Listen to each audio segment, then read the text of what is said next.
এই সচেতনতাটা আমাদের সমাজের মধ্যে আসলে স্প্রেড করতে হবে এবং আপনারা এটার একটা বড় মাধ্যম হতে পারেন। আপনাদের নিজেদের এক্সপিরিয়েন্স আছে, আপনারা এখান থেকেও আশা করি শিখতে পারবেন এবং সেটা পরিবারকে, প্রতিবেশীদের সবাইকে এই ট্রাফিক নিয়ম মেনে চলার যে বা সামাজিক সচেতনতা সেটা আমাদেরকে ছড়িয়ে দিতে হবে এবং এই কথাগুলো বারবার বলে যেতে হবে। ট্রাফিক সমস্যার একটা বড় কারণ হচ্ছে ট্রাফিক পুলিশ না থাকার থেকেও বেশি হচ্ছে আমাদের মধ্যে সচেতনতার অভাব, আমাদের জনগণের মধ্যে। আমরা তো দেখতে পাই যে পৃথিবীর উন্নত দেশগুলোতে ট্রাফিক পুলিশের পরিমাণ খুবই কম, নেই বললেই চলে।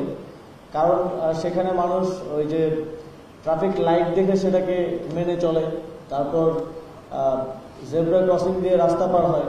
কিন্তু আমাদের এই সচেতনতার অভাব থাকার কারণে আমরা যদি ট্রাফিক পুলিশ রাখিও এবং বেশিও রাখি, তারপরেও অনেক সময় এটার ব্যত্যয় ঘটে।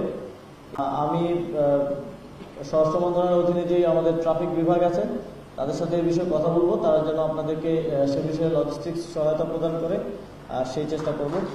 আমাদের আসলে গত আন্দোলনে ফ্যাসিবাদী সরকার যেভাবে পুলিশ এবং জনগণকে মুখোমুখি করে দাঁড় করিয়েছিল, তার প্রেক্ষিতে আসলে অনেক ক্ষয়ক্ষতি হয়েছে ট্রাফিক পুলিশেরও এবং বিভিন্ন যে বক্সগুলো আছে আপনারা জানেন অনেকগুলো বক্সেই আগুন লেগেছে বা ক্ষয়ক্ষতি হয়েছে।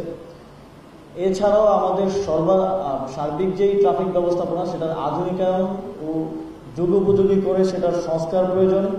আমরা সব ক্ষেত্রে সংস্কারের কথা বলছি এবং এই ক্ষেত্রে আমরা অবশ্যই সংস্কার করব। বাংলাদেশের ট্রাফিক ব্যবস্থাপনাকে কীভাবে উন্নত বিশ্বের মতো করে আধুনিকায়ন করা যায় এবং যথাসম্ভব ম্যানুয়াল অর্থাৎ মানুষের মাধ্যমে যে নিয়ন্ত্রণ সেটাকে কমিয়ে ডিজিটালাইজ করা যায়, সেটার দিকে আমরা অবশ্যই মনোযোগ দিব।